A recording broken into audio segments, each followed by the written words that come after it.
बच्चों, welcome to part 2 of arithmetic progression. इस वाले पार्ट में हम लोग पढ़ेंगे nth term of an arithmetic progression. जिनको अर्थमेटिक प्रोग्रेशन के इंट्रोडक्शन के बारे में पढ़ना है या समझना है कि अर्थमेटिक प्रोग्रेशन होता क्या है और बेसिक डेफिनेशंस जो अर्थमेटिक प्रोग्रेशन के चैप्टर्स में यूज होती है उनको समझना है, तो आप एक बार पार्ट 1 देख लीजिए।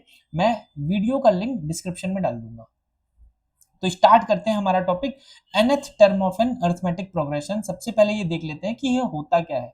पार्ट 1 में हमने जनरल फॉर्म ऑफ एपी पढ़ी थी कि अगर आपके पास एक अर्थमेटिक प्रोग्रेशन है और उसका पहला टर्म अगर हम बोल रहे हैं A1, दूसरा टर्म A2 है, तीसरा टर्म A3 है, चौथा टर्म A4 है, पांचवा टर्म A5 है एंड सो ऑन।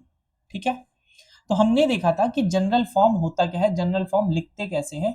एक बार फिर से देख लेते हैं ताकि जिनको नहीं समझ में आया था उस समय उनको फिर से समझ जाए, और जो डायरेक्टली इस वीडियो पे आए हैं उनको भी फिर से समझ में आ जाए कि जनरल फॉर्म ऑफ एपी होती क्या है, general form of arithmetic progression बोलते किसको है।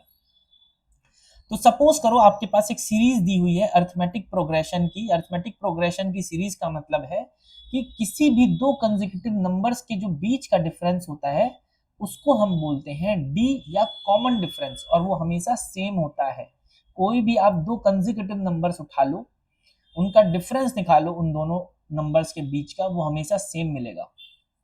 ठीक है, तो हमारे पास एक सीरीज है, A1 उसका पहला टर्म है, A2 उसका दूसरा टर्म है, A3 इसका तीसरा टर्म है एंड सो ऑन। ठीक है, ऐसे हम लिख लेते हैं टर्म्स को A1 A2 A3 A4 A5। तो अगर A1 पहला टर्म है और A1 को हमने A से भी डिनोट किया हुआ है, A1 A से भी डिनोट होता है, केवल आप A बोल दो तो आप समझ जाना कि हम पहले टर्म की बात कर रहे हैं। ठीक है, और हमें पता है जो डी होता है, डिफरेंस जो होता है वो होता है किसी भी दो कंसेक्यूटिव नंबर्स के बीच का गैप। और हम डी कैसे निकालेंगे, सपोज करो आपने दो कंसेक्यूटिव नंबर्स A1 और A2 ले लिए, क्योंकि A1 और A2 लगातार नंबर है, तो आपने A1 और A2 ले लिया और आपको डी निकालना है, कॉमन डिफरेंस निकालना है या डिफरेंस निकालना है इन दो नंबर्स के बीच में। तो आपको सिंपली क्या करना है, आपने बाद वाले नंबर में से, मतलब A2 में से A1 को माइनस करना है, पहले वाले नंबर को माइनस करना है। आपको पहले दो कंसेक्यूटिव नंबर सेलेक्ट करने हैं, फिर आपको क्या करना है, बाद वाले नंबर में से पहले वाले नंबर को माइनस कर देना है, तो आपका डिफरेंस आ जाएगा, डी आ जाएगा। हमने बताया है कि A1 को आप A से भी लिख सकते हो, तो इसके हिसाब से D की क्या वैल्यू हो गई, D की वैल्यू हो गई A2 माइनस A, क्योंकि A1 की जगह आप A लिख सकते हो। माइनस ए को जब आप लेफ्ट साइड में भेजोगे तो ये बन जाएगा d plus a equal to A2। इसका मतलब A1 को आप A से लिख सकते हो तो A2 को आप A प्लस डी से लिख सकते हो। A क्या है, फर्स्ट टर्म है, और D क्या है, डिफरेंस है दो नंबर्स के बीच का। ठीक है, कॉमन डिफरेंस है अर्थमेटिक प्रोग्रेशन में। वैसे ही D को आप एक तरीके से और लिख सकते हो। D की वैल्यू क्या हो सकती है, अगर आप A2 और A3 दो कंसेक्यूटिव नंबर्स ले लो और बाद वाले नंबर में से पहले वाले नंबर को माइनस कर दो, तो ये भी D ही है, इसको भी हम D ही बोलेंगे, कॉमन डिफरेंस ही बोलेंगे। तो यहां से हमारे पास क्या आ जाएगा, जब आप A2 को माइनस A2 को जब आप लेफ्ट में ले जाओगे तो ये बन जाएगा D plus A2 equal to A3। ठीक है, और A2 की वैल्यू अभी अभी हमें पता चली है कि A2 की वैल्यू होती है D प्लस ए या A प्लस डी। तो हम A2 की जगह यहां पे रख देंगे A प्लस डी, तो ये बन जाएगा D प्लस A2 की जगह A plus d equal to A3। तो D प्लस डी ये हो जाएगा लेफ्ट साइड में 2D plus A equal to A3। तो A3 की वैल्यू हो गई 2D प्लस ए या A प्लस 2D। ठीक है, कोई डिफरेंस नहीं है। A3 की जगह हम क्या लिख लेंगे, A प्लस 2D लिख लेंगे। इसका मतलब अगर आपको A की वैल्यू पता है और D की वैल्यू पता है तो आप A3 की वैल्यू निकाल सकते हो, क्योंकि A3 की वैल्यू क्या हो जाएगी, A प्लस 2D के बराबर हो जाएगी। ठीक है बच्चों, वैसे ही D जो होगा वो A4 माइनस A3 भी लिखा जा सकता है, क्योंकि आपने दो कंसेक्यूटिव नंबर सेलेक्ट किए और बाद वाले नंबर में से पहले वाले नंबर को माइनस कर दिया, उसी को हम कॉमन डिफरेंस बोलते हैं एक एपी का, अर्थमेटिक प्रोग्रेशन का। और अभी अभी हमने जस्ट देखा है कि A3 की क्या वैल्यू है, a प्लस 2d। तो आप क्या करो, सबसे पहले तो माइनस A3 को लेफ्ट में ले जाओ, तो ये बन जाएगा d plus A3 equal to A4। और A3 की वैल्यू क्या है, a प्लस 2d अभी हमने निकाली है, तो A3 की जगह आप क्या लिख लो, a प्लस 2d। ये आपकी बन गई A4 की वैल्यू। d प्लस 2d ये क्या बन जाएगा, 3d हो जाएगा। 3d प्लस a की वैल्यू आ जाएगी A4 के बराबर, या A4 की वैल्यू हम a प्लस 3d भी बोल सकते हैं, a प्लस 3d ये भी बोल सकते हैं। वैसे ही A5 के लिए भी एक और निकाल के देख लेते हैं, तो आप एक पैटर्न समझ जाओगे कि हम करना क्या चाह रहे हैं। d की वैल्यू या कॉमन डिफरेंस की वैल्यू, आप कोई भी दो कंसेक्यूटिव नंबर्स उठा लो, इस बार हमने A4 और A5 उठा लिया है, कंसेक्यूटिव नंबर्स हैं, लगातार नंबर है। और d की वैल्यू निकालने के लिए एक अरिथमेटिक प्रोग्रेशन में आप बाद वाले नंबर में से पहले वाले नंबर को ही माइनस करना हमेशा। तो d की वैल्यू क्या आ जाएगी, A5 माइनस A4। और इस A4 को जब आप इधर लेके जाओगे तो ये प्लस A4 हो जाएगा, तो d प्लस A4 की वैल्यू हो जाएगी A5 के बराबर। और A4 की वैल्यू आपने अभी अभी निकाली है a प्लस 3d, या 3d प्लस a, कुछ भी कह लो। तो d प्लस A4 की value a plus 3d equal to A5। तो d प्लस 3d ये क्या हो गया, 4d। 4d plus a equal to A5, या A5 की वैल्यू आप a प्लस 4d भी बोल सकते हो। A5 की वैल्यू हो गई a प्लस 4d। ठीक है, इन सब को हटा देते हैं। बच्चों आपको एक पैटर्न बनता हुआ दिख रहा होगा कि A1 की वैल्यू या फर्स्ट टर्म की वैल्यू है a, सेकेंड टर्म की वैल्यू है a plus 2d, third term या जो तीसरा टर्म है इस अरिथमेटिक प्रोग्रेशन का, उसकी वैल्यू है a प्लस 2d। A4 की वैल्यू है जो फोर्थ टर्म है, जो चौथे नंबर पे नंबर लिखा होगा एक अरिथमेटिक प्रोग्रेशन में, उसकी वैल्यू क्या होती है, a प्लस 3d। A5 की वैल्यू जो फिफ्थ टर्म है एक AP का, उसकी वैल्यू है a प्लस 4d। आपको एक पैटर्न बन रहा है कि अगर छठवां टर्म A6 होता तो इसकी वैल्यू क्या होती, a प्लस 5d। अब आपको कैलकुलेट करने की जरूरत नहीं है, आपने लॉजिकल रीजनिंग से ये बताया है कि अगर एक A1 की वैल्यू a है, A2 की वैल्यू a प्लस d है, A3 की वैल्यू a प्लस 2d है, A4 की वैल्यू a प्लस 3d है, A5 की वैल्यू a प्लस 4d। आपको दिख रहा होगा कि A6 की वैल्यू क्या हो जाएगी, a प्लस 5d। ये आपको कैसे पता चला कि कोई भी टर्म है उसके अंदर a है, फिर प्लस है, फिर अगर यहाँ 6 है, अगर सब्सक्रिप्ट में 6 है तो उससे एक छोटा नंबर यहाँ पे है d से मल्टीप्लाइड। ठीक है, जैसे A5 की वैल्यू क्या है, a प्लस 5 से एक नंबर छोटा 4, और वो मल्टीप्लाइड है d से, तो a प्लस 4d। वैसे ही A6 की वैल्यू हो जाएगी a प्लस 5d, A7 की वैल्यू हो जाएगी a प्लस 6d। ठीक है, ऐसे कर करके अगर आप किसी भी टर्म की वैल्यू निकालना चाहो, आपको एक अरिथमेटिक प्रोग्रेशन दिया हुआ है और आपको किसी भी टर्म की वैल्यू निकालनी है, तो आप इजीली निकाल सकते हो अगर आपको केवल और केवल a की वैल्यू पता है, और अगर आपको d की वैल्यू पता है तो आप किसी भी टर्म की वैल्यू निकाल सकते हो। तो सपोज करो कि कोई एक, जैसे ये वाला जो टर्म है ये 7th पोजीशन पे है, ये वाला जो टर्म है ये 6th पोजीशन पे है, ये वाला जो टर्म है वो 5th पोजीशन पे है, ये टर्म 4th पोजीशन पे है, ये टर्म 3rd पोजीशन पे है, ये वाला टर्म 2nd पोजीशन पे है, और ये वाला टर्म 1st पोजीशन पे है। ठीक है, तो देखो अगर 7th पोजीशन पे है तो 6d, 6th पोजीशन पे है तो 5d, 5th पोजीशन पे है तो 4d, एक एक कम नंबर डी से मल्टीप्लाई होगा। अगर फिफ्थ पोजीशन पे है तो 5 माइनस 1 इंटू डी, ठीक है। थर्ड पोजीशन पे है तो नंबर क्या हो जाएगा, ए प्लस ब्रैकेट में 3 माइनस 1 इंटू डी, ये क्या बन गया, ए प्लस 2d अल्टीमेटली बन गया। ये है। अगर फोर्थ पोजीशन पे कोई वैल्यू लिखनी है आपको तो आप कैसे लिख सकते हो, ए प्लस 4 माइनस 1 इंटू डी, ठीक है। तो ये बन गया ए प्लस 3d, ये है। अगर आपको फिफ्थ पोजीशन पे लिखनी है वैल्यू तो आप कैसे लिख सकते हो, ए प्लस 5 माइनस 1, फिफ्थ पोजीशन पे है तो 5 माइनस 1 इंटू डी, तो ये बन गया ए प्लस 4d, यही है, ठीक है। तो ऐसे सोचो कि अगर कोई एक नंबर nth पोजीशन पे है, कोई भी नंबर है n, अभी हमको n की वैल्यू नहीं पता है, n की वैल्यू हो सकता है 1 हो, 1 का मतलब वो नंबर फर्स्ट पोजीशन पे हो। n की वैल्यू अगर 2 है तो इसका मतलब वो नंबर जो है वो सेकंड पोजीशन की बात कर रहे हैं।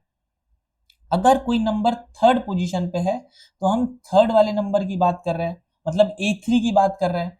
अगर n की वैल्यू 4 है तो हम A4 की वैल्यू बात कर रहे हैं। ऐसे ही n की वैल्यू कुछ भी हो सकती है, तो आप उस पोजीशन के ऊपर जो नंबर है वो नंबर कैलकुलेट कर सकते हो इजीली। सपोज करो nth पोजीशन के ऊपर जो नंबर है वो an होगा, ठीक है, an होगा, और an की वैल्यू कितनी होगी, a प्लस, अगर n है तो n माइनस 1 इंटू डी हो जाएगी। ये लॉजिकल रीजनिंग से हमने निकाला है, ठीक है। जैसे अगर 7 था तो यहां पे क्या किया हमने, a plus 7 minus 1 into D, तो ये हो गया a प्लस 60, ठीक है। ये देखो a प्लस 60। वैसे ही अगर कोई एक an टर्म है वो nth पोजीशन पे है, ठीक है, तो an से रिप्रेजेंट कर रहे हैं उसको, तो इस an की वैल्यू कितनी हो जाएगी, a plus n minus 1 into D. a की वैल्यू क्या होती है, वो होता है फर्स्ट टर्म,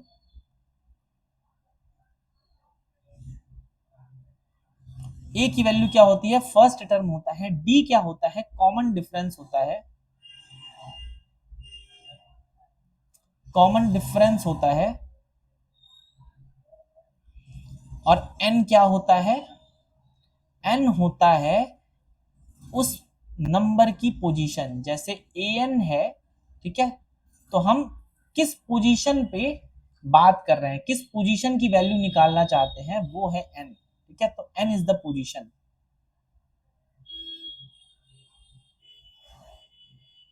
इसी को हम बोलते हैं nth टर्म निकालना, nth टर्म निकालना, ठीक है। तो बच्चों अगर आपको एक एपी दी हुई है, उसका केवल और केवल फर्स्ट टर्म दिया हुआ है, मतलब ए की वैल्यू दी हुई है, क्योंकि A1 जो होता है वो फर्स्ट टर्म होता है, और इस फर्स्ट टर्म को हम ए से भी रिप्रेजेंट करते हैं। और आपको सपोज करो डिफरेंस भी दिया हुआ है, डी की वैल्यू दी हुई है, डिफरेंस दिया हुआ है या कॉमन डिफरेंस दिया हुआ है, इसकी वैल्यू दी हुई है, तो आप किसी भी पोजीशन की वैल्यू निकाल सकते हो in terms of A and D, ठीक है। क्योंकि आपको ए और डी दिया है तो आप किसी भी पोजीशन की वैल्यू निकाल सकते हो। जैसे सपोज करो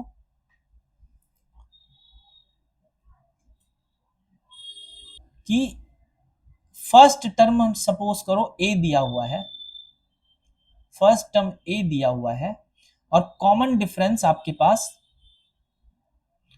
डी दिया है, कॉमन डिफरेंस डी दिया है। ये ए और डी की वैल्यू कुछ भी हो सकती है, ठीक है, कोई भी नंबर हो सकता है। आपसे बोलेगा कि A5 निकाल लो, A5 की वैल्यू क्या है।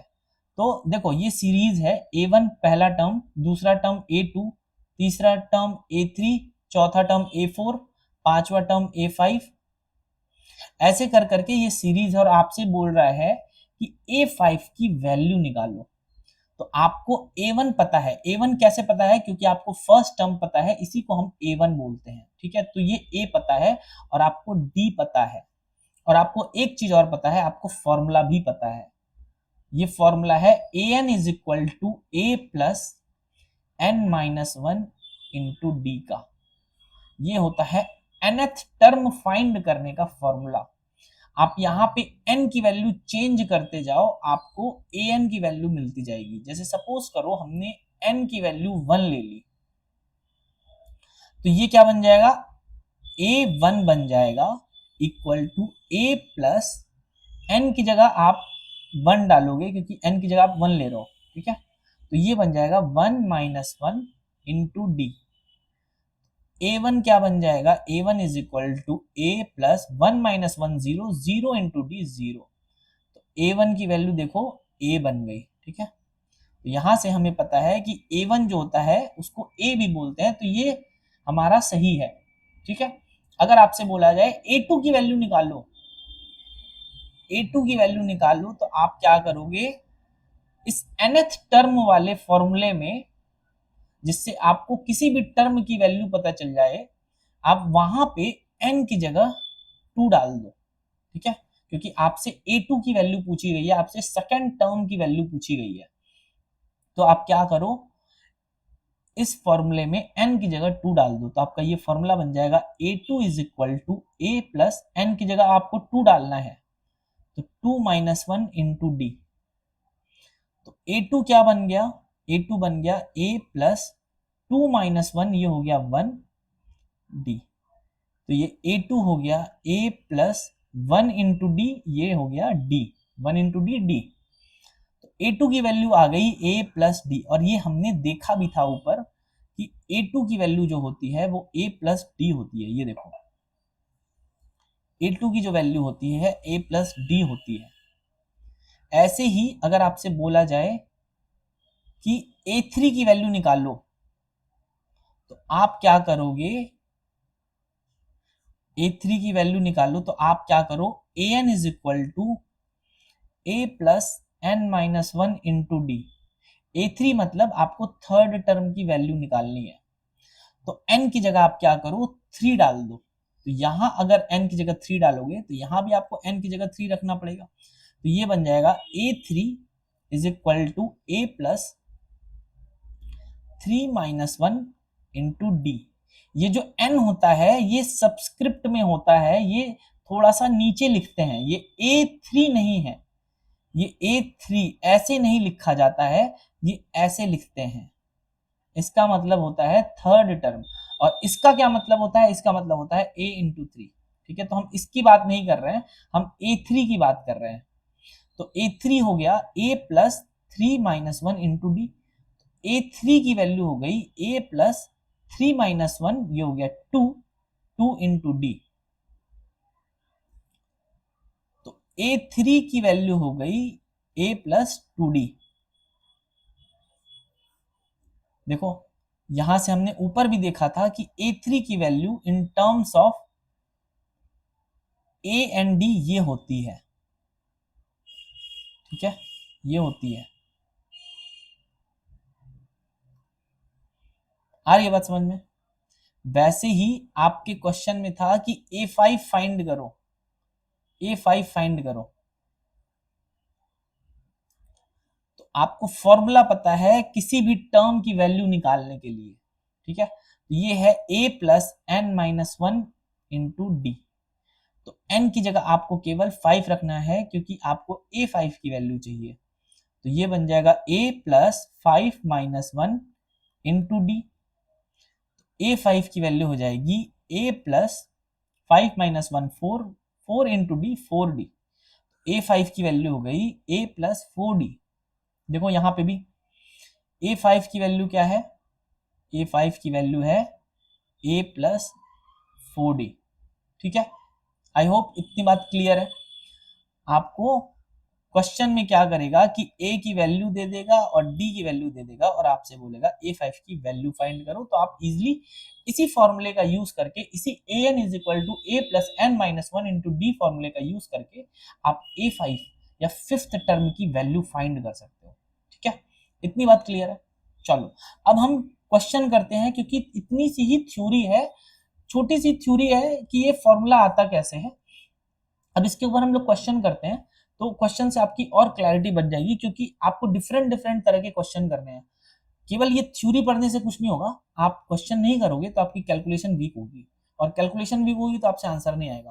तो पूरी एक्सरसाइज में या इस पूरे चैप्टर में सबसे इंपॉर्टेंट चीज है क्वेश्चन की प्रैक्टिस करना, क्योंकि फॉर्मूले केवल और केवल इस पूरे चैप्टर में 3 है। तो वो फॉर्मूले तो आप याद कर लोगे, बट उनको अप्लाई कब करना है, उनसे आंसर कैसे निकालना है, वो ज्यादा इंपॉर्टेंट है। तो हम डायरेक्टली अब क्वेश्चन पे चलते हैं। बच्चों आपसे बोला हुआ है कि एक एपी दी हुई है, उस एपी की फर्स्ट टर्म है -3, सेकेंड टर्म है -1/2। ये -1/2 ऐसे लिखा है, ये ऐसे भी लिखा जा सकता था, ठीक है, दोनों बराबर ही है, दोनों का मतलब सेम ही है। तो फर्स्ट टर्म है -3, सेकेंड टर्म है -1/2 और थर्ड टर्म है 2, ठीक है। आपसे बोल रहा है कि 11th टर्म निकालो, और यहाँ पे डॉट डॉट डॉट लगा हुआ है 2 के बाद, इसका मतलब ये सीरीज कंटिन्यू होती जा रही है। इसका मतलब ये नहीं है कि यहाँ पे इस सीरीज में केवल 3 ही टर्म है, ये टर्म 3 लिखे हुए हैं, बट इसके आगे भी टर्म्स हैं जो डॉट डॉट डॉट से रिप्रेजेंट हो रहा है, ठीक है। तो आपको पहला टर्म a1 दिया हुआ है -3, आपको दूसरा टर्म a2 दिया हुआ है -1/2, आपको तीसरा टर्म a3 दिया हुआ है 2, ठीक है। और आपसे बोल रहा है कि 11th टर्म की वैल्यू फाइंड कीजिए। सपोज करो ये एपी कंटिन्यू होती तो यहां होता a4, फिर a5 और कहीं जाके आगे होता a11, मतलब 11th टर्म होता। आपसे a11 की वैल्यू पूछ रहा है। तो आपको पता है कि किसी भी टर्म की वैल्यू फाइंड करने के लिए एक छोटा सा फॉर्मूला होता है, और वो फॉर्मूला होता है an is equal to a plus n-1 into d. आप यहाँ पे अगर आपको a11 फाइंड करना है तो आप n की जगह क्या रख दो, 11। तो यहाँ n की जगह अगर 11 रखोगे तो यहाँ पे भी आपको n की जगह 11 रखना पड़ेगा, क्योंकि फॉर्मूले में दोनों जगह n यहाँ पे भी है और यहाँ पे भी है। तो a11 हो जाएगा a प्लस ब्रैकेट में 11-1 इंटू डी। तो a11 की वैल्यू क्या हो जाएगी, a plus 11-1 10, 10 into D 10d। तो a11 की वैल्यू है a प्लस 10d। अब हमें देखना है कि a क्या है और d क्या है। तो हमें पता है कि a का मतलब होता है फर्स्ट टर्म। आपकी जो एपी दी है, a11 की वैल्यू है a प्लस 10d। आपको a पता चल गया और d पता चल गया तो आपको a11 पता चल जाएगा। तो a का मतलब होता है फर्स्ट टर्म, और फर्स्ट टर्म क्या है, ये है। ये देखो, ये आपका क्वेश्चन है, इसमें फर्स्ट टर्म है -3, इसका मतलब a की वैल्यू है -3। और d की वैल्यू कैसे आएगी, d की वैल्यू निकालने के लिए आप कोई भी दो कंसेक्यूटिव टर्म्स ले लो। तो हमने क्या किया, -3 और -1/2 को ले लिया, ये कंसेक्यूटिव टर्म्स हैं, ये लगातार टर्म्स हैं, ठीक है। और फिर हमें d निकालने के लिए बाद वाले नंबर में से पहले वाले नंबर को माइनस करना है, ठीक है। या हमको ऐसे बोलना है कि अगर आपके पास a1 और a2 दो कंसेक्यूटिव नंबर्स हैं तो d निकालने के लिए आपको a2 माइनस a1 करना है, बाद वाले नंबर में से पहले वाले नंबर को माइनस करना है, ठीक है।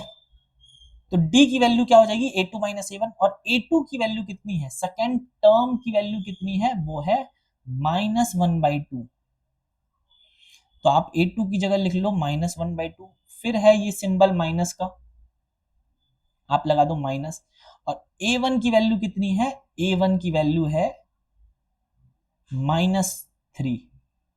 तो आप a1 की जगह -3 कर दो, तो ये क्या बन जाएगा, माइनस माइनस प्लस हो जाएगा, तो ये हो जाएगा -1/2 प्लस 3।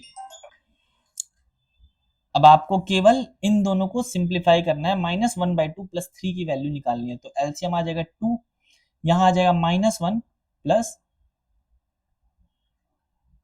2 डिवाइडेड बाई 1 2, 2 इंटू 3 6, तो ये हो जाएगा 5/2। तो डी की वैल्यू कितनी आ गई, डी की वैल्यू आ गई 5/2। ठीक है, ये डी की वैल्यू है। तो आप अपने इस फॉर्मूले में रख दो, क्योंकि A11 की वैल्यू क्या है, A प्लस 10D। A की वैल्यू कितनी है बच्चों, -3, तो ये हो जाएगा -3 प्लस 10 इंटू डी, और डी की वैल्यू है 5/2। ठीक है, आपको ये आना चाहिए 2 1 जा 2, 2 इंटू 5 10। A11 की वैल्यू क्या हो गई,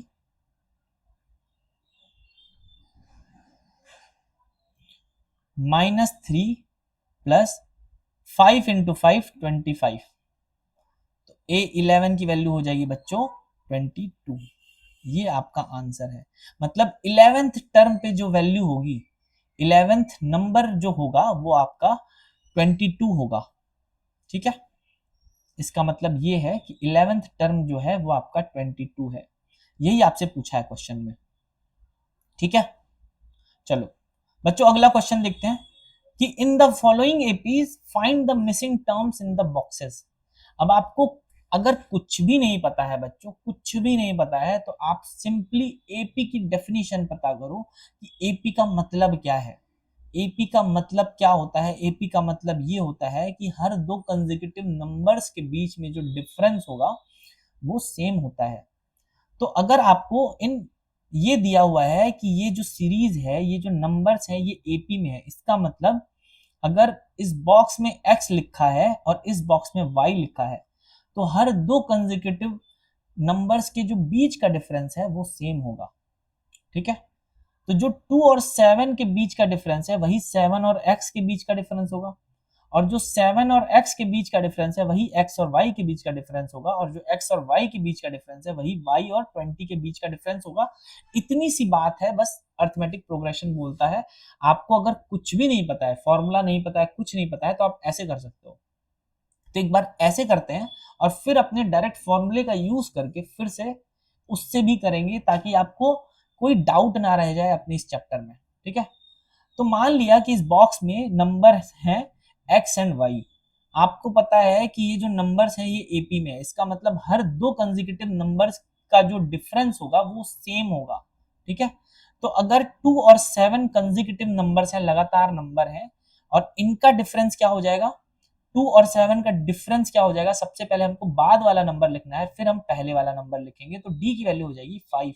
आपको हमेशा ऐसे ही निकालना है d की वैल्यू, कॉमन डिफरेंस। ठीक है, डिफरेंस अगर पूछा जाए कि दो नंबर्स के बीच में, तो हमेशा आप बाद वाले में से पहले वाले नंबर को माइनस करके बताना।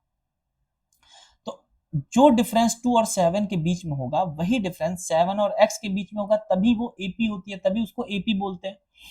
तो 7 और x के बीच का डिफरेंस अगर निकालना है तो हमें बाद वाले नंबर में से पहले वाले नंबर को माइनस करना है।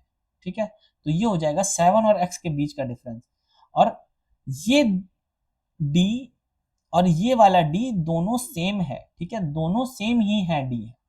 इसका मतलब 5 की वैल्यू किसके बराबर होगी, ये हो जाएगी x माइनस 7 के, क्योंकि d की वैल्यू 5 भी है और d की वैल्यू x माइनस 7 भी है। तो 5 की वैल्यू x माइनस 7 हो जाएगी। यहां से -7 को आप लेफ्ट में ले जाओगे तो ये बन जाएगा 5 + 7 = x। तो x की वैल्यू आ जाएगी आपके पास 12। तो हमें x मिल गया, x मिल गया।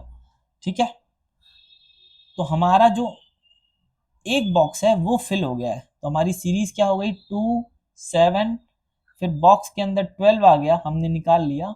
अभी हमें y नहीं पता है, हम y भी निकाल लेंगे, और अगला नंबर है 22। तो जो डिफरेंस 7 और 12 के बीच में है वही डिफरेंस 12 और y के बीच में होना चाहिए। तो 7 और 12 के बीच का डिफरेंस निकालने के लिए हम क्या करेंगे, बाद वाले में से पहले वाले को माइनस कर दें, आंसर आ जाएगा 5। और यही डिफरेंस 12 और y के बीच में होना चाहिए। तो 12 और y के बीच का डिफरेंस निकालने के लिए हम बाद वाले नंबर में से पहले वाले नंबर को माइनस कर देंगे, तो ये हो जाएगी y माइनस 12। ये जो d है, ये जो d है, ये दोनों सेम d है। इसका मतलब d की वैल्यू अगर 5 है और d की वैल्यू y माइनस 12 भी है, तो 5 की वैल्यू y माइनस 12 के बराबर हो जाएगी। -12 को आप इधर ले जाओ तो ये बन जाएगा 5 + 12 = y। तो y की वैल्यू क्या आ जाएगी बच्चों, 17 आ जाएगी। इसका मतलब ये क्वेश्चन आपका हो गया बिना कोई फॉर्मूला लगाए। बस आपको एपी की डेफिनेशन पता होनी चाहिए। तो y की वैल्यू क्या हो जाएगी, 17। तो आपका सारा बॉक्स भर गया।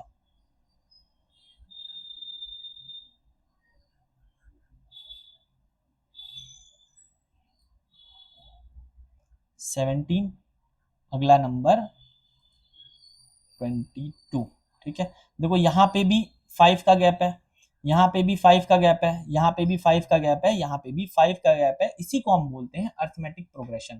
ठीक है, अब इसको हम करते हैं nth टर्म वाले फॉर्मूले से, ताकि आपको कोई डाउट ना रहे, क्योंकि हम फॉर्मूला पढ़ रहे हैं। कभी कभी ऐसा होगा कि आपको ये चीज नहीं याद आएगी और डायरेक्ट फॉर्मूला याद आएगा, तो आप डायरेक्ट फॉर्मूले से भी करोगे तो वो भी हो जाएगा। ठीक है, चलो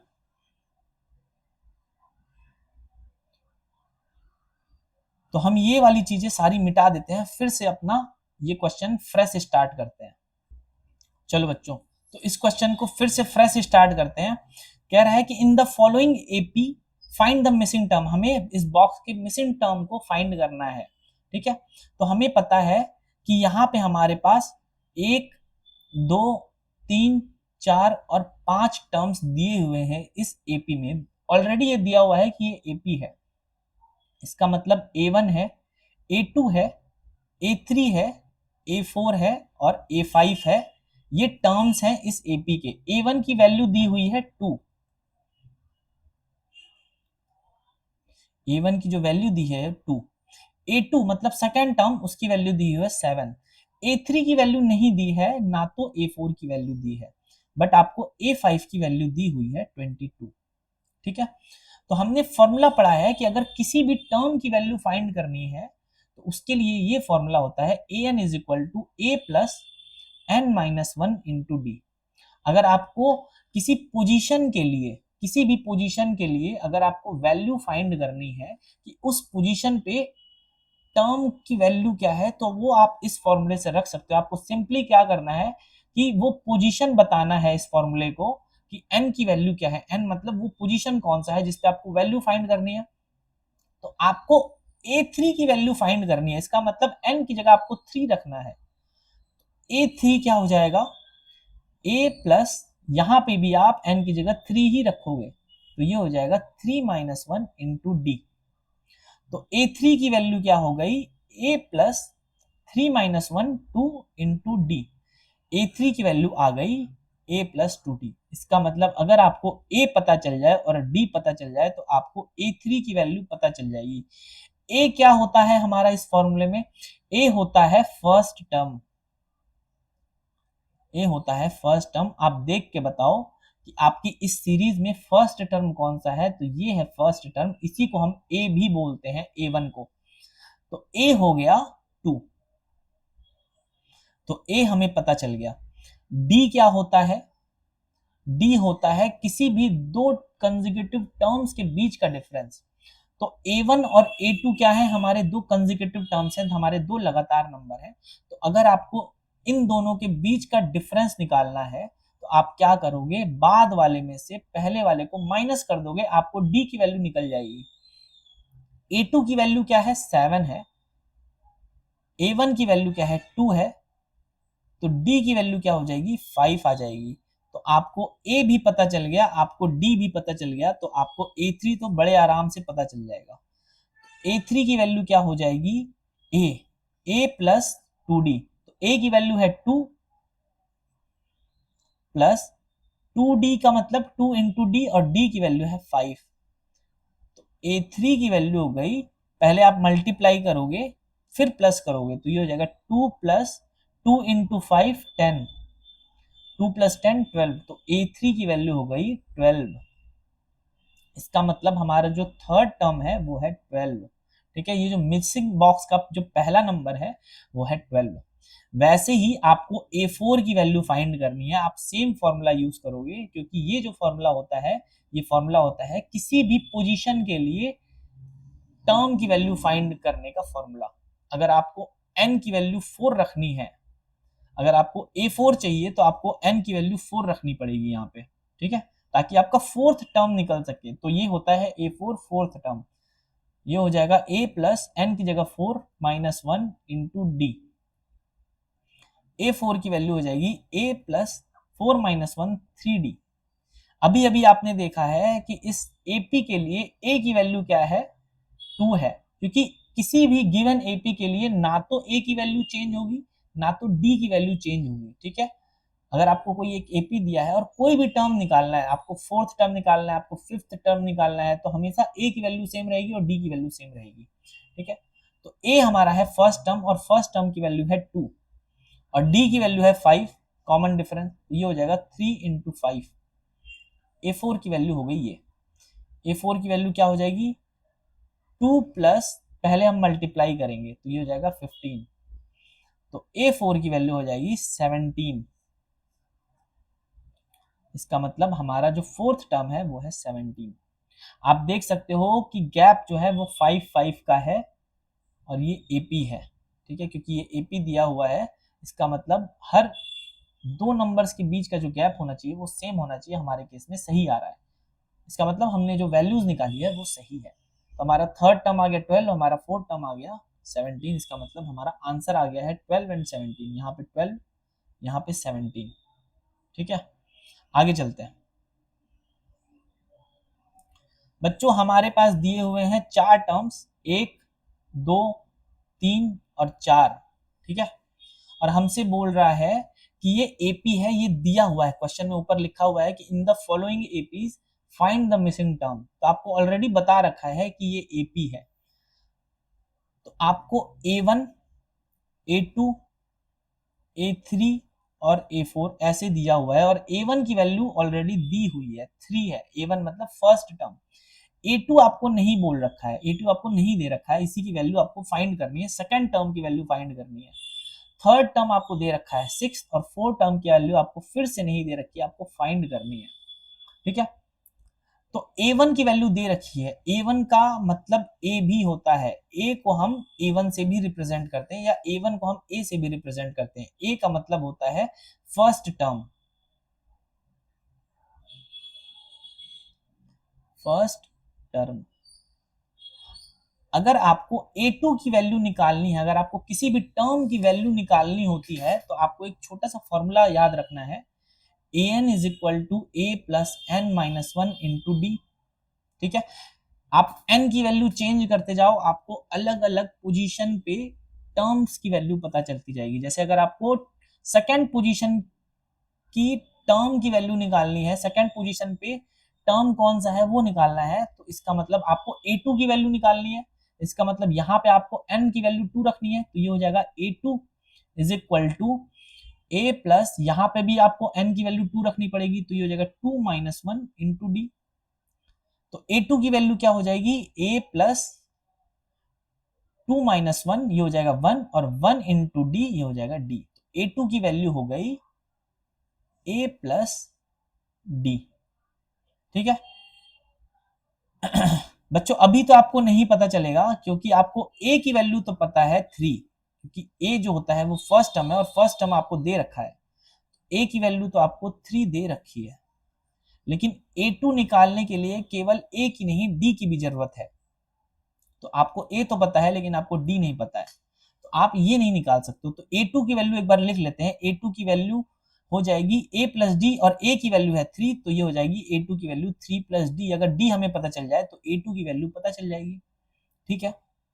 चलो A3 की वैल्यू 6 दे रखी है, और अगर इस वाले फॉर्मूले से A3 की वैल्यू फाइंड करें तो यहां हमें n की वैल्यू 3 रखनी पड़ेगी, तो A3 की वैल्यू हो जाएगी a प्लस, और यहाँ पे भी n की वैल्यू हमें 3 रखनी पड़ेगी इस वाले में, तो ये हो जाएगा 3 माइनस 1 इंटू डी।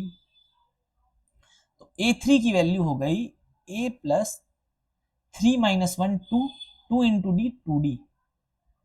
तो A3 की वैल्यू हो गई, a की वैल्यू आपको पता है, a क्या है, फर्स्ट टर्म है, और फर्स्ट टर्म की वैल्यू आपको दी रखी है 3, तो A3 की वैल्यू हो गई 3 प्लस 2d। और A3 की वैल्यू भी आपको दे रखी है, A3 मतलब थर्ड टर्म, ये वैल्यू भी आपको दे रखी है, ये है 6। तो यहां से आप बोल सकते हो कि 3 प्लस 2D की वैल्यू 6 है, 3 प्लस 2D की वैल्यू 6 है। ये 3 इधर ले जाओ तो 2D की वैल्यू हो जाएगी 6 माइनस 3। तो D की वैल्यू क्या हो जाएगी, 2D की वैल्यू क्या हो जाएगी, 6 माइनस 3 3, और D की वैल्यू हो जाएगी 3/2। तो आपको D भी पता चल गया, ठीक है। D कितना है, 3/2 या 1.5, ठीक है। अभी 3/2 ही लिखा रहने देते हैं। तो D आपको पता चल गया। आपको A2 की वैल्यू फाइंड करने के लिए D की जरूरत थी, तो आप A2 निकाल लो। 3 प्लस D की वैल्यू है 3/2, तो A2 की वैल्यू हो गई 3 प्लस 3/2, आप एलसीएम ले लो तो ये हो जाएगा 6 प्लस 3 9, और यहां से आ जाएगी वैल्यू आपकी 9/2। A2 की वैल्यू हो गई 9/2, 9/2 या 4.5 या 4.5, कुछ भी कह सकते हो आप। A2 की वैल्यू आपको फाइंड हो गई। अभी आपको A4 की वैल्यू निकालनी है। इसका मतलब आपको इस फॉर्मूले में an is equal to a plus N minus 1 into d में n की जगह 4 रखना है, तो आपको A4 की वैल्यू पता चल जाएगी। तो ये हो जाएगा a प्लस, इस n की जगह भी आपको 4 रखना पड़ेगा, तो ये हो जाएगा 4 माइनस 1 इंटू डी। A4 की वैल्यू हो गई a plus 4 minus 1 3, 3 into D 3D। आपको a भी पता है वो है 3, आपको d भी पता है वो है 3/2, क्योंकि किसी भी AP के लिए A चेंज नहीं होता है, D चेंज नहीं होता है। तो ये A4 की वैल्यू क्या हो जाएगी, 3 प्लस 3D का मतलब 3 इंटू डी, और D की वैल्यू है 3/2, तो ये हो जाएगी 3/2। आपको पहले मल्टीप्लाई करना है, उसके बाद आप प्लस करोगे। तो A4 की वैल्यू हो जाएगी 3 प्लस, आप इसको अगर मल्टीप्लाई करते हो तो ये हो जाएगा 3 इंटू 3 9, और नीचे आएगा 1 इंटू 2 2, तो ये हो गया 3 प्लस 9/2। एलसीएम ले लो 2, ये क्या हो जाएगा 6, 6 प्लस 9, तो A4 की वैल्यू हो जाएगी 6 प्लस 9 15, 15 डिवाइडेड बाई 2। इसका मतलब आपका A2 जो है वो 9/2 है, और A4 क्या है, 15/2 है, ठीक है। तो ये आपको दोनों वैल्यूज निकल गई। आपको और थोड़ा सा समझना है कि A2 का मतलब क्या है, A4 का मतलब क्या है। जिनको नहीं पता एक बार देख ले। तो A1 की वैल्यू हमारी आ गई, A1 की वैल्यू हमारी है दी हुई 3, A2 की वैल्यू निकल के आई है 9/2, 9/2 का मतलब 4.5, A3 की वैल्यू है 6, और A4 की वैल्यू है 15/2, 15/2 का मतलब होता है 7.5। तो आप देखो हर दो नंबर्स के बीच का जो डिफरेंस है वो 1.5 है, 1.5 है, 1.5 है। इसका मतलब हमारी ये AP ही है, हमने कुछ गलत कैलकुलेशन नहीं की है। अगर हमने गलत कैलकुलेशन की होती तो दो कंसेक्यूटिव नंबर्स के बीच का जो डिफरेंस है वो सेम नहीं आता, इसका मतलब हमने सही किया हुआ है, ठीक है। चलो, तो आपको nth टर्म का यूज करना थोड़ा बहुत आ रहा होगा, आप और क्वेश्चन करोगे तो आपको और कॉन्फिडेंस आएगा, ठीक है। चलो क्वेश्चन नंबर 3 करते हैं।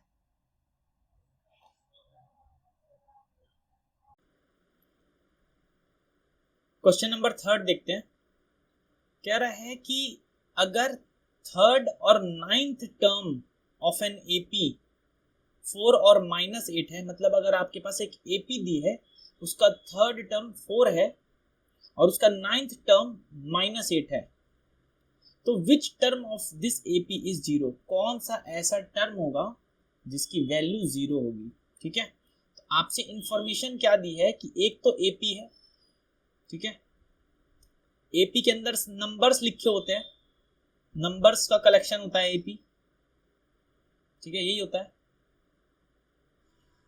A6, A7, A8, A9 ऐसे करके नंबर्स आपके पास लिखे हुए हैं एपी के अंदर, ठीक है।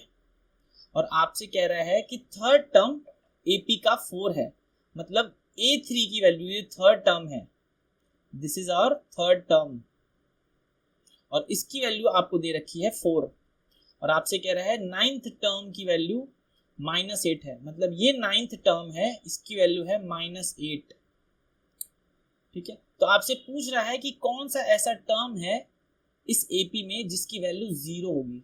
तो बच्चों ये देखो, आप A3 से जब A9 जा रहे हो तो वैल्यू क्या हो रही है, घट रही है, ठीक है। पहले 4 थी और A9 पे जाके -8 हो रही है, इसका मतलब कहीं बीच में 0 वैल्यू होगी, कोई ऐसा टर्म होगा इस A3 और इस A9 के बीच में जहां पे वैल्यू 0 है, क्योंकि 4 है, उसके बाद वैल्यू घटी होगी, फिर घटी होगी, फिर घटी होगी, फिर घटी होगी, और फिर A9 पे जाके आपको -8 मिला होगा, ठीक है। तो कोई ऐसा बीच में ही टर्म होगा जिसकी वैल्यू 0 होगी। तो अगर मान लो, सपोज करो आपके पास ऑप्शन आते हैं कि बताओ A5 होगा, A16 होगा, A2 होगा, सपोज करो ये 3 ऑप्शन है, तो आप एलिमिनेट कर देना A2 को और A16 को, क्योंकि जो भी टर्म होगा जिसकी वैल्यू 0 होगी वो A3 और A9 के बीच में होगा। तो ये आपका ऑप्शन सही हो सकता है। अभी हमें नहीं पता कि A5 सही है कि नहीं है, ठीक है, एक बार करेंगे तब हमें पता चलेगा कि हमारा असली में आंसर क्या है। तो अभी केवल क्वेश्चन को हम लोग समझ रहे हैं एक बार। तो हमारे पास दो टर्म्स की वैल्यू दी हुई है, A3 की वैल्यू दी है 4 और A9 की वैल्यू दी है -8। हमें पता है बच्चों कि किसी भी टर्म की वैल्यू का एक छोटा सा फॉर्मूला है, an is equal to a plus n-1 into d, ठीक है। यहाँ पे a क्या है, a होता है फर्स्ट टर्म, a होता है फर्स्ट टर्म, और a1 है हमारा फर्स्ट टर्म, और इसी को बोलते हैं a, ठीक है। और a हमें नहीं पता है, अभी हमें नहीं पता है, तो इसको मान लेते हैं, a1 को a मान लेते हैं, ठीक है। और d हमारा कॉमन डिफरेंस है, ठीक है, तो ये भी हमें नहीं पता है। अगर हमें A3 की वैल्यू सपोज करो निकालनी है इस फॉर्मूले का यूज करके, तो हम क्या करेंगे, n की जगह 3 रखेंगे, तो ये हो जाएगी A3, और A3 की वैल्यू क्या आ जाएगी, a प्लस, अब क्योंकि आपने यहाँ पे n की जगह 3 रखा है तो यहाँ पे भी आपको n की जगह 3 रखना पड़ेगा, तो ये हो जाएगा 3 - 1 इंटू डी। तो A3 की वैल्यू हो जाएगी a plus 3 - 1 2 into D 2d। तो A3 की वैल्यू हो जाएगी a प्लस 2d, मतलब A3 की वैल्यू अगर आप A और D के टर्म्स में लिखो तो ये होगी a प्लस 2d, और इसकी वैल्यू आपको दे रखी है 4, ठीक है। तो आप लिख सकते हो कि a plus 2d is equal to 4, ये आपका इक्वेशन नंबर 1 है, ठीक है। अब आपको एक चीज और दे रखी है कि A9 की वैल्यू क्या है, -8 है। तो अगर सेम फॉर्मूला अगर यूज करें A9 की वैल्यू निकालने के लिए, तो हम क्या करेंगे, n की जगह 9 रखेंगे, तो ये हमारा जाएगा A9 is equal to a plus n की जगह 9 - 1 इंटू डी। तो A9 की वैल्यू क्या हो जाएगी, ये हो जाएगी a plus 9 - 1 8 into D 8d। तो A9 की वैल्यू a और d के टर्म्स में आ गई a प्लस 8d, और A9 की वैल्यू आपको दे भी रखी है कि ये है -8। इसका मतलब आप लिख सकते हो कि a प्लस 8d की वैल्यू -8 है। ये आपका आ गया इक्वेशन नंबर 2। अगर आपने pair of linear equation in 2 variables अच्छे से पढ़ा है तो आपका ये क्वेश्चन सॉल्व हो जाएगा। बेसिकली आपको करना क्या है कि दो इक्वेशन दी है, a plus 2d is equal to 4, ये फर्स्ट इक्वेशन, और a plus 8d equal to -8, ये आपकी सेकेंड इक्वेशन है, ठीक है। आपको ऐसी a की वैल्यू फाइंड करनी है जो दोनों इक्वेशन में रखें तो सही आए, और d की ऐसी वैल्यू फाइंड करनी है जो दोनों इक्वेशन में रखें तो हमारा इक्वेशन सही बैठे, ठीक है। तो हमें साइमल्टेनियसली इन दोनों को सॉल्व करना है, और इसका सबसे अच्छा तरीका क्या करेंगे कि 2 में से 1 को माइनस कर देते हैं। सेकेंड इक्वेशन में से अगर आप फर्स्ट इक्वेशन को माइनस करोगे तो ये क्या बन जाएगा, a plus 8d minus a plus 2d equal to, क्योंकि लेफ्ट में क्या लिखा है हमने, second equation minus first equation, दोनों का लेफ्ट वाला, इक्वल टू राइट में हमें क्या लिखना है, जो सेकेंड इक्वेशन के राइट में है माइनस जो फर्स्ट इक्वेशन के राइट में है, तो ये हो जाएगा -4। ठीक है, ये आपको सॉल्व करना हो सकता है, आता भी होगा। तो हम क्या करेंगे, a plus 8d minus, bracket आप हटाओगे तो -a माइनस 2d की वैल्यू हो जाएगी -12। a से a चला जाएगा, 0 हो जाएगा। 8d माइनस 2d की वैल्यू क्या हो जाएगी, 6d हो जाएगी, और 6d की वैल्यू हो जाएगी -12। तो यहां से d की वैल्यू हो जाएगी -12 डिवाइडेड बाई 6, तो d की वैल्यू क्या हो जाएगी, -2। आपको d की वैल्यू पता चल गई, तो आप इक्वेशन 1 में रख दो या इक्वेशन 2 में रख दो, आपको a की वैल्यू पता चल जाएगी। तो a की वैल्यू फर्स्ट इक्वेशन से निकाल के देखते हैं, a प्लस 2d और d की वैल्यू है -2, तो ये हो जाएगा 4। ये इक्वेशन 1 से आया है, तो ये हो जाएगा a plus 2 into 2 -4 equal to 4। आप यहाँ पे ब्रैकेट भी लगा सकते हो, तो a minus 4 equal to 4। a की वैल्यू आ गई 4, और ये -4 इधर जाएगा तो 4 प्लस 4 हो जाएगा 8 हो जाएगी वैल्यू। a की वैल्यू 8 आ गई, इसका मतलब आपकी a की वैल्यू 8 आ गई। ठीक है, जो फर्स्ट टर्म है, अब इसको आप ऐसे देख लो कि a1 है, a2 है, a3 है, a4 है, a5 है, a6 है, a7 है, a8 है, a9 है। ठीक है, और आपको a1 की वैल्यू पता चल गई या a की वैल्यू पता चल गई 8, आपको a3 की वैल्यू दे रखी है 4, a9 की वैल्यू दे रखी है -8, ये आपको दे रखा है। आपसे पूछा है कि कौन सा ऐसा टर्म है जो 0 होगा। ठीक है, तो आपको a की वैल्यू पता है 8, d की वैल्यू पता है -2। ठीक है, अब हमें देखना है कि यहाँ पे कौन सा ऐसा टर्म है जो 0 हो रहा होगा। तो an is equal to a plus n minus 1 into d में मान लेते हैं कि ये जो an टर्म है, अभी हमें n की पोजीशन नहीं पता है। ठीक है, बट an की जो वैल्यू होगी वो 0 होगी। an क्या है, एक कोई टर्म है। ठीक है, और वो हमारा 0 है। तो अगर n की वैल्यू नहीं पता है तो हम क्या लिखेंगे, a plus n minus 1 into d equal to 0, क्योंकि ये an की वैल्यू है। an क्या है, कोई एक टर्म है और उसकी वैल्यू 0 है। ठीक है, तो अभी इसको 0 रखने पे हमें n की वैल्यू जो भी आएगी वही हमारी पोजीशन बताएगी an की, कि ये an की जो पोजीशन है, जो 0 की जो पोजीशन है वो कहाँ पे है, 0 किस पोजीशन पे रखा हुआ है। ठीक है, यहां से n की वैल्यू आ जाएगी। अब आपको a पता है और आपको d पता है, तो आप क्या करो, a की वैल्यू 8 रख दो, तो ये हो जाएगा 0 इज इक्वल टू 8, यहां से 0 is equal to 8 plus n minus 1 into d की वैल्यू है -2, तो ये हो जाएगा -2। आप इसको सॉल्व कर लो, 0 इज इक्वल टू 8 प्लस -2 को आप मल्टीप्लाई कर लो n के साथ, तो ये हो जाएगा -2n। ठीक है, और -1 मल्टीप्लाई करोगे -2 के साथ, तो ये हो जाएगा +2। ठीक है,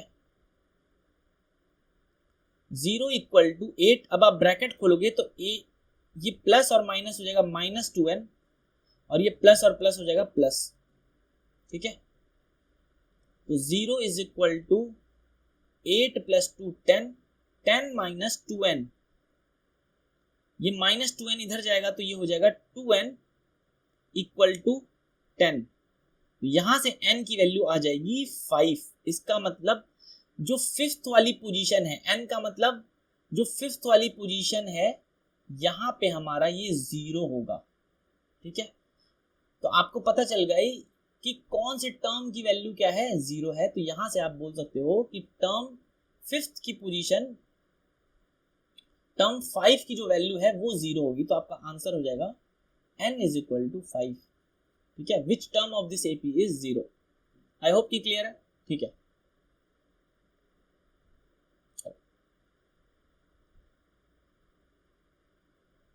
अगला क्वेश्चन देखते हैं। क्वेश्चन नंबर 4 है, find the number of terms in the following AP. बच्चों nth टर्म वाले क्वेश्चन को, nth टर्म वाला जो फॉर्मूला है वो आपको दो तरीके से यूज में आ सकता है आपके, ठीक है। एक तो अगर सपोज करो a1 a2 a3 a4 ये कोई एपी है, ठीक है, और आपको a की वैल्यू दी है, सपोज करो 7 दी है, और d की वैल्यू दी है 3। a की वैल्यू दी है मतलब ये फर्स्ट टर्म दिया हुआ है a1, इसी को बोलते हैं, a1 बोल लो या a बोल लो, बात एक ही बराबर है। आपको ये जो फॉर्मूला दिया होता है an is equal to a plus n minus 1 into d, जैसे जैसे आप n रखोगे वैसे वैसे आपको अलग अलग टर्म की वैल्यू मिलती जाएगी। जैसे सपोज करो कि n की वैल्यू हमने 4 रखी, तो ये बन गया a4 is equal to a plus n की जगह 4, 4 माइनस 1 3, 3d, और a की वैल्यू आपको पता है और d की वैल्यू आपको पता है, तो a4 की वैल्यू क्या हो जाएगी, ये हो जाएगी 7 प्लस 3 इंटू 3 9, तो ये हो जाएगी 16। a4 की वैल्यू हो गई 16। वैसे ही आप किसी भी पोजीशन के लिए उस टर्म की वैल्यू निकाल सकते हो, ठीक है। अगर आपको a5 निकालना है तो n की जगह 5 कर दो। अब इसी फॉर्मूले का दूसरे तरीके से क्या यूज करेंगे वो देखते हैं, ठीक है।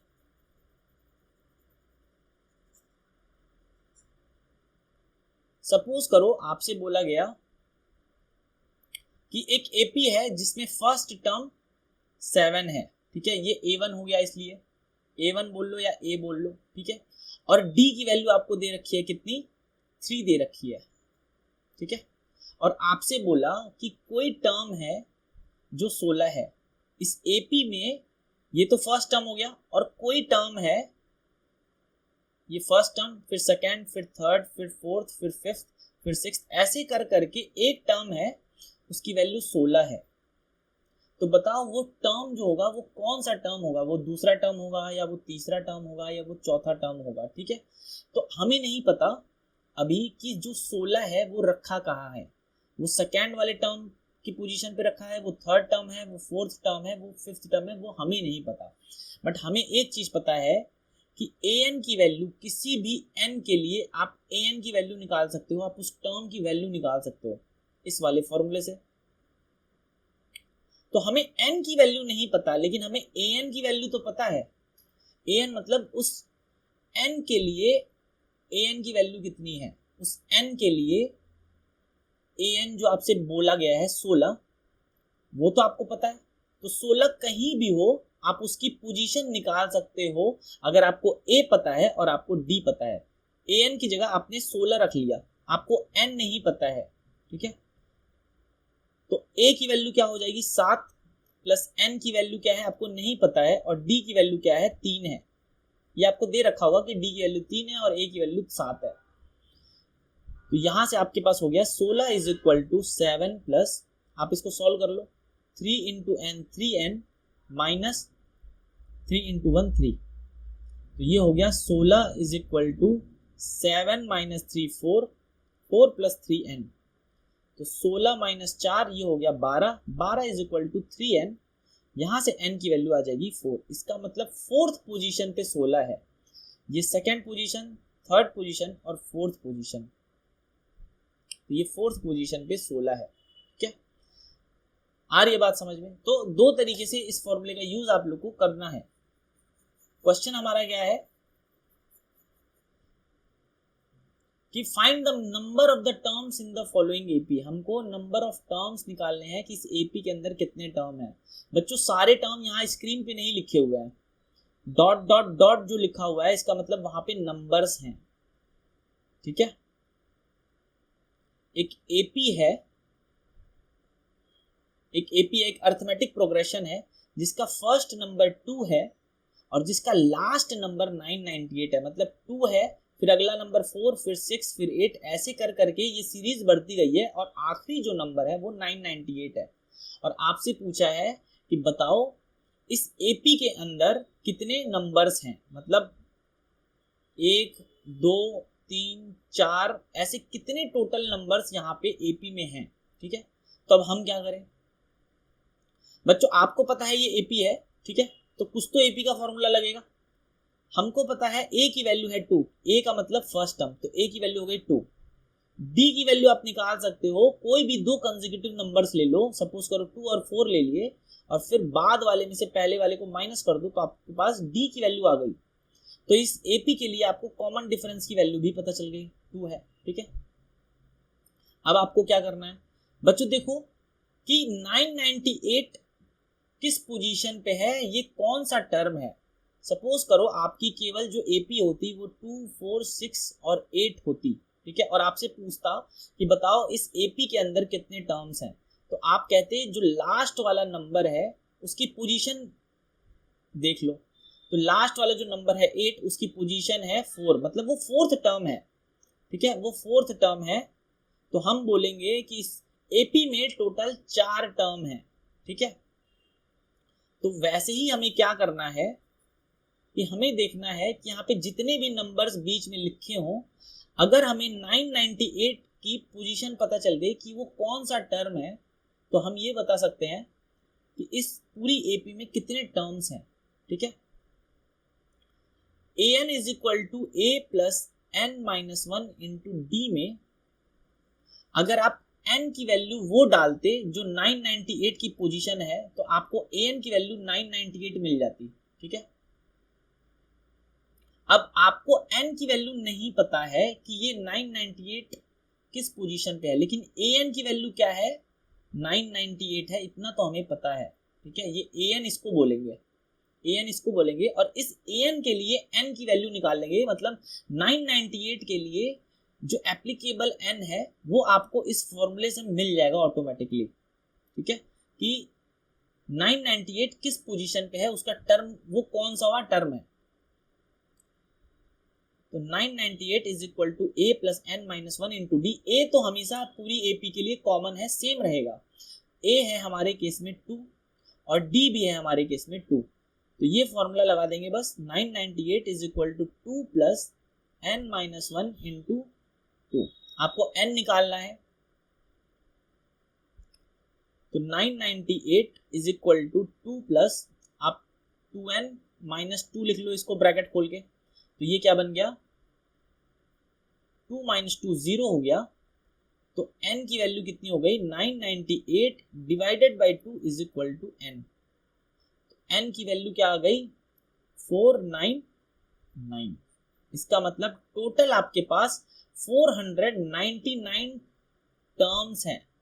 कैसे है कि 998 की जो पोजीशन है वो 499th पोजीशन है, मतलब ये 998 499th पोजीशन पे है, और जो आखिरी टर्म की पोजीशन होगी उतने ही नंबर्स होंगे टोटल, उतने ही टोटल टर्म्स होंगे इस एपी के अंदर। ठीक है, तो यहां से हमारे पास आ गई 499। ठीक है, चलो बच्चों अगला क्वेश्चन करते हैं, और ये भी सिमिलर टाइप का क्वेश्चन है फोर्थ जैसा, बट इसमें थोड़ा सा और ज्यादा दिमाग लग सकता है आपका। इसमें कह रहा है कि how many 3 digit numbers are divisible by 5। तो सबसे पहले ये देखो कि आपसे क्वेश्चन क्या कह रहा है कि ऐसे कितने 3 डिजिट के नंबर हैं जो 5 से डिवाइड हो रहे हैं। ठीक है, जिनको डिवाइड करे 5 से तो रिमाइंडर 0 है, ये कहने का मतलब है। तो पहले तो देखते 3 डिजिट नंबर होते कौन से हैं। तो 3 डिजिट नंबर स्टार्ट होते हैं 100 से, क्योंकि 100 से पहले कौन सा नंबर है, वो है 99। तो 99 क्या है, 2 डिजिट नंबर है, और 2 डिजिट नंबर के अगला जो नंबर है 99 की जो अगला नंबर है 100, इसीलिए 100 जो होगा वो पहला 3 डिजिट नंबर होगा। ऐसे सोचते जाओ कि बढ़ते जाओ 100 100 101 102 ऐसे कर करके आप कहाँ तक जाओगे जहाँ पे आपको केवल 3 डिजिट का नंबर दिखेगा। तो आप 999 तक आप कह सकते हो, ये 100 से स्टार्ट हो रहा है 3 डिजिट, फिर अगला नंबर 101, फिर अगला नंबर 102, ऐसे कर करके ये 999 तक ये 3 डिजिट के नंबर होंगे, क्योंकि इसके अगला जो नंबर होगा वो 1000 होगा, और 1000 क्या है, 4 डिजिट नंबर है। तो हमें 4 डिजिट नंबर से अभी कंसर्न नहीं है, हम केवल 3 डिजिट नंबर से कंसर्न है। अब आपको पता चल गया कौन कौन से कहां से स्टार्ट होगा 3 डिजिट नंबर और कहां तक जाएगा। ठीक है, 100 से स्टार्ट होगा 3 डिजिट नंबर और 999 तक जाएगा। ठीक है, और आपसे पूछा है कि बताओ ऐसे कितने 3 डिजिट के नंबर हैं जो 5 से डिवाइड हो रहा है।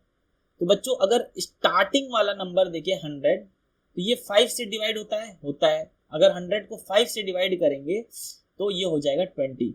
बच्चों किसी भी नंबर को अगर 5 से डिवाइड होना है तो सिंपल सी चीज ये देखो कि उस डिजिट के लास्ट में या तो 0 होगा या तो 5 होगा, तो हम बोल सकते हैं कि ये वाला जो नंबर है वो 5 से डिवाइड हो जाएगा।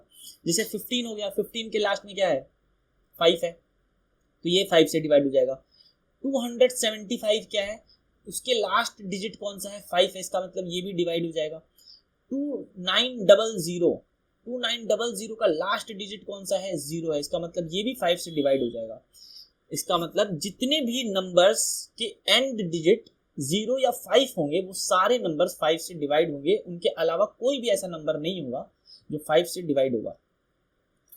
तो इसके हिसाब से अगर देखा जाए तो हमारा पहला नंबर जो 3 डिजिट होगा और जो 5 से डिवाइड होगा वो होगा 100, फिर उसके अगला नंबर 105 होगा, फिर 110 होगा, फिर 115 होगा, और ऐसे करते करते अगर आप केवल 3 डिजिट के अंदर रहना चाहते हो तो लास्ट वाला जो 3 डिजिट नंबर जो 5 से डिवाइड होगा वो 995, क्योंकि 995 के जो अगला नंबर जो 5 से डिवाइड होगा वो तो 1000 होगा, और 1000 आपका 3 डिजिट नहीं है। तो हमें 3 डिजिट नंबर्स देखने हैं और ऐसे नंबर्स होने चाहिए जो 5 से डिवाइड हो। इसका मतलब ये नंबर्स ऐसे होंगे जो 3 डिजिट भी हैं और जो डिविजिबल बाय 5 भी हैं। ठीक है, ये दोनों चीजें एक साथ हैं और आपसे पूछा है कि बताओ कितने ऐसे नंबर्स हैं। बच्चों आप ध्यान से देखोगे तो ये क्या है, ये एक अरिथमेटिक प्रोग्रेशन की एक सीरीज बन रही है। कैसे सीरीज बन रही है कि पहला वाला जो टर्म है और दूसरा वाला जो टर्म है, अगर आप डिफरेंस निकालोगे तो कितना आएगा, डी की वैल्यू आएगी 105 माइनस 100। ठीक है, बाद वाले में से पहले वाले को माइनस करना है, तो ये हो गई 5। वैसे ही सेकेंड और थर्ड टर्म जो दिया हुआ है उसमें आप डी की वैल्यू निकालोगे तो 110 माइनस 105, यहां से भी आपके पास 5 आएगा डी की वैल्यू। फिर ऐसे ही सेम अगर करोगे 110 और 115 के लिए तो वहां से भी डी की वैल्यू आएगी, डिफरेंस आएगा 5 आएगा। तो जैसे ही आपको ये पता चल गया कि किसी सीरीज के अंदर डिफरेंस सेम है तो आप बोलोगे ये सीरीज हमारी एपी की सीरीज है। ठीक है, ये एपी आपको पता चल गई, ये वाली सीरीज एपी है।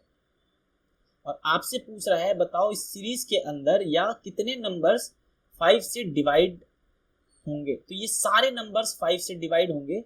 आपको बस क्या करना है कि ये चेक कर लेना है, जैसे हमने पिछले वाला क्वेश्चन किया था कि 995 की पोजीशन क्या है इस एपी के अंदर। ठीक है, ये जो सीरीज लिखी हुई है इसमें 995 की पोजीशन क्या है, जो भी पोजीशन होगी, जो भी टर्म 995 होगा वही हम बोलेंगे, उतने ही नंबर्स हमारे पास इस सीरीज के अंदर होगी। सपोज करो यहाँ पे 101वां टर्म 101st टर्म 995 होता, ये पहला टर्म है, ये दूसरा टर्म है, ये तीसरा टर्म है, ये चौथा टर्म है, और ऐसे करके बढ़ते गए जो लास्ट नंबर जो 5 से डिवाइड हो रहा है 3 डिजिट वो 995 है, और 995 101st नंबर है। जैसे ये फर्स्ट है, ये सेकेंड है, ये थर्ड है, ये फोर्थ हो गया, और वैसे ही 101st जो नंबर है वो 995 है। तो हम कहेंगे कि टोटल हमारे पास जो इस सीरीज के अंदर नंबर है वो 101 है। सिंपल सी चीज है। ठीक है, तो हमें करना है क्या कि हमें 995 की पोजीशन निकालनी है कि वो कौन सा टर्म है, कौन सा वाला टर्म है 995। इसके लिए एक छोटा सा फॉर्मूला है, an is equal to a plus n minus 1 into d. ठीक है, ये फॉर्मूला है, इसमें आप an की वैल्यू 995 रख दो। ठीक है, आपको an पता है 995 है, an क्या होता है, टर्म की वैल्यू होती है, और n क्या होता है, उस टर्म की पोजीशन होती है। तो आपको टर्म की वैल्यू तो पता है लेकिन आपको टर्म नहीं पता है कि वो n की वैल्यू क्या है। आपको an की वैल्यू तो पता है लेकिन आपको n की वैल्यू नहीं पता है। आपको ये नहीं पता है कि टर्म की पोजीशन क्या है, आपको n नहीं पता है, आपको a तो पता है इस सीरीज का, a क्या है 100 है, a होता है फर्स्ट टर्म, तो a हो गया 100, तो 100 plus n minus 1 into n आपको नहीं पता है तो n की आप वैल्यू नहीं लिखोगे, तो n माइनस 1, और यही आपको फाइंड करना है। d की वैल्यू क्या हो जाएगी, आपको ये पता चल गया कि ये AP है और d की वैल्यू होती है कोई भी दो कंसेक्यूटिव नंबर्स ले लो और बाद वाले में से पहले वाले को माइनस कर दो, तो ये हो जाएगा d की वैल्यू या कॉमन डिफरेंस। तो ये हो गई d की वैल्यू 5 और d मल्टीप्लाइड है यहाँ पे, तो आपको क्या करना है 995 इक्वल टू, इसको सॉल्व करना है, तो यहाँ पे मल्टीप्लाई है तो पहले मल्टीप्लाई सॉल्व करेंगे, 100 plus 5 into n 5n minus 1 into 5 5, ठीक है, तो ये हो गया आपके पास 995 equal to 100 minus 5 95 plus 5n। 995 में से अगर आप 95 माइनस करते हो, ये प्लस 95 है, इधर जाएगा तो माइनस 95 इक्वल टू 5n। 995 में से 95 गया 900, 900 is equal to 5n, n की वैल्यू आ जाएगी 900 डिवाइडेड बाई 5, ये होगी 180। इसका मतलब 995 जो है वो 180th पोजीशन पे है, n की वैल्यू हमें मिली 180, तो 995 जो है वो है 180th पोजीशन पे। इसका मतलब इस वाली सीरीज में टोटल जो नंबर्स होंगे वो 180 होंगे, वो 180 होंगे, क्योंकि लास्ट वाले की जो पोजीशन है, जो लास्ट टर्म है उसकी जो पोजीशन है वही पूरे एपी में नंबर्स आपको बताएगा कि कितने नंबर्स हैं टोटल, ठीक है। तो आई होप कि छोटा सा टॉपिक था हमारा और वो आपको समझ में आया होगा। an is equal to a plus n minus 1 into d को आपको लगाना कैसे है। एक आखिरी क्वेश्चन करते हैं इस वाले टॉपिक का, an is equal to nth term निकालने का। तो आपसे कह रहा है डिटरमिन द एपी, एपी को डिटरमाइन कीजिए। बेसिकली अगर आपको एपी में केवल a पता चल जाए और d पता चल जाए तो आप पूरी एपी लिख सकते हो अपने आप, ठीक है। अगर a पता चल गया इसका मतलब आपको फर्स्ट टर्म पता चल गया, और d पता चल गया तो आप कोई भी टर्म की वैल्यू निकाल सकते हो अगर आपको a भी पता है तो। क्वेश्चन क्या कह रहा है कि determine the AP whose seventh term is 9, मतलब ये अगर एपी है a1 a2 a3, यहाँ पे कहीं a7 होगा और उसकी वैल्यू 9 दी है, a7 की वैल्यू 9 दी है, सेवेंथ टर्म की वैल्यू 9 दी है, और 11th टर्म एक्सीड कर रहा है 8th टर्म से, तो ये a8 है, ये a9 है, ये a10 है, ये a11 है, मतलब ये 8th टर्म है, ये 9th टर्म है, ये 10th टर्म है, ये 11th टर्म है। आपसे एक चीज तो कह रहा है कि हुज 7th टर्म इज 9, सातवां टर्म 9 है, ठीक है, सातवां टर्म 9 है। तो अगर सातवां टर्म 9 है तो आप अगर a1 की वैल्यू a लेते हो, फर्स्ट टर्म a है और इस AP का कॉमन डिफरेंस सपोज करो b है, तो a7 की वैल्यू आप a और d के टर्म्स में भी लिख सकते हो, ठीक है। फॉर्मूला है an is equal to a plus n minus 1 into d. आप जैसे ही n की वैल्यू यहाँ पे 7 डालोगे तो ये बन जाएगा a7, ठीक है। a7 की वैल्यू हो जाएगी a प्लस n की जगह आपको रखना पड़ेगा 7, 7 माइनस 1 6, 6 इंटू डी 60, और आपको a7 की वैल्यू ऑलरेडी पता है 9 है। आप कह सकते हो कि a प्लस 6d की वैल्यू कितनी है, 9 है, ये आपका फर्स्ट इक्वेशन है, ठीक है। और आपसे एक चीज और कह रहा है कि 11th term exceeds the 8th term by 6, exceed का मतलब होता है ज्यादा। आपसे ये कह रहा है कि 11th टर्म जो है वो 8वें टर्म से 6 ज्यादा है, मतलब a11 a8 से 6 ज्यादा है। तो हम इसको ऐसे लिख सकते हैं पहले कि a11 में से अगर a8 को माइनस किया जाए तो आपके पास 6 वैल्यू आएगी, 6 नंबर आएगा, क्योंकि a11 a8 से 6 बड़ा है, आपसे यही बोल रहा है, तो इसको हमने ऐसे लिख लिया है। और अगर हम a11 को a और d के टर्म्स में लिखना चाहें इस वाले फॉर्मूले का यूज करके तो हम लिख सकते हैं। केवल हमें क्या करना है, n की जगह 11 लेना है, तो हमारा a11 क्या आ जाएगा, a11 is equal to a plus n minus 1। n की वैल्यू हमने 11 ली है, तो 11 माइनस 1 इंटू डी ये हो जाएगा। तो a11 की वैल्यू आपको a प्लस 10d मिलेगी, आपको a और d के टर्म्स में मिलेगी। वैसे ही अगर आप a8 की वैल्यू निकालते हो इस वाले फॉर्मूले का यूज करके, तो आपको a8 की वैल्यू क्या मिलेगी, a प्लस n की जगह 8 माइनस 1 इंटू डी। तो a8 की वैल्यू मिलेगी a प्लस 7d। आपको a8 भी a और d के टर्म्स में मिल गया। आपसे क्या कह रहे हैं कि a11 a8 से 6 बड़ा है, और a11 minus a8 is equal to 6 हमने ये लिख लिया है। a11 की वैल्यू यहां से ले लो, ये आ जाएगी a plus 10d, a plus 10d ये हो गई a11 की वैल्यू, और इसमें हमें माइनस करना है a8। अब a8 ये पूरा है और आपको ये माइनस करना है, तो हम ब्रैकेट के साथ करेंगे इसको, ठीक है। ये पूरे को माइनस होना है और ये बराबर है 6 के। अब आप ब्रैकेट खोल दो तो ये हो जाएगा आपके पास a plus 10d minus a minus 7d equal to 6। a से a कट गया, 10d माइनस 7d ये हो गया 3d इक्वल टू 6। तो d की वैल्यू हमारे पास आ गई 6 डिवाइडेड बाई 3 2। आपके पास d की वैल्यू आ गई, ठीक है। आपके पास a की वैल्यू यहां से आ जाएगी।